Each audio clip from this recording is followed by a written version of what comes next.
Everybody, welcome back. We're finally back. It's been quite a while. Welcome back to another total home renovation update.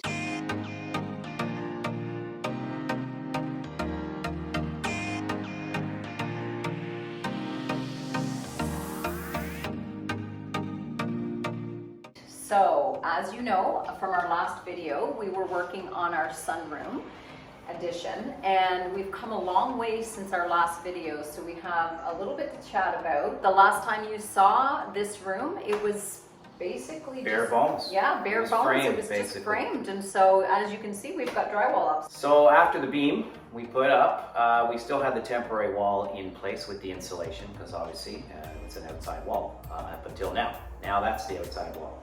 So we took that down. We got a go-ahead from the city for insulation in David Barry. They came and approved that, which led us to drywall. Yeah. And so we had a big push to get this done because we were having a party, and the pressure was on. So we got the drywall on, and what a game changer drywall is. It really makes a space feel like a room. Yeah. It actually starts to feel like a room again. So Absolutely. It's a pretty exciting step. Yeah. The other thing was we had to get the chimney in place, because once the drywall is on, I can't access that anymore. So that's all good to go, ready for our wood stove to go underneath. Another thing we had to do is we had to run heat ducts in here, because it's another like 200 square feet to our house.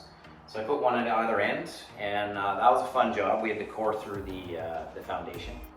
Yeah. And anyway, it's all done. I've got the Ditra Heat Duo on the floor. I don't technically need that because I have a two-floor system. One is a open space for the heat ducts, and the other part it's got all the insulation. But this is also a thermal break, and it's going to allow me to put tile on top of it because it is a uncoupling membrane as well. And what I'm going to do now is I'm going to pour on here like self-leveler, so the whole place will be just like a concrete slab. Then I can put my vinyl down on one side, and what we're going to do is run this tile all the way up and all the way down the floor right to our step, basically. Yeah, so from a design perspective, we came up with some challenges in terms of the layout of the tile, because we do need tile around the fireplace.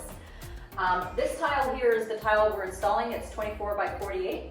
However, we're going to actually install this in a horizontal orientation rather than vertical, as you see it today, right now. We're also going to run the tile, obviously, floor to ceiling behind the wood stove. That's our what do you call it, our heat shield, basically. Exactly. You can't see it in the video, but we do have a step down here. We'll show this later on in future videos. But it is a sunken room, always has been. The porch was built lower than the rest of the house.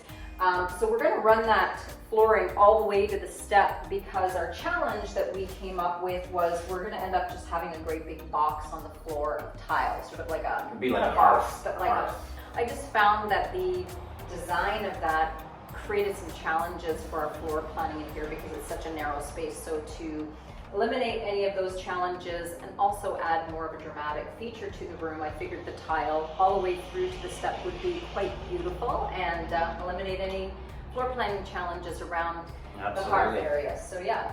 One little interesting thing is that when you're going to pour a self-leveler, I've left the two heat ducts, the registers, I've left them up a little bit. So when you pour your floor, it's not going to go in the hole, right?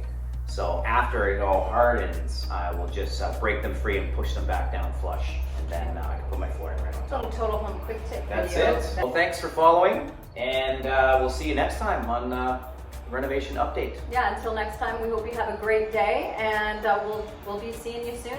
All right, cheers.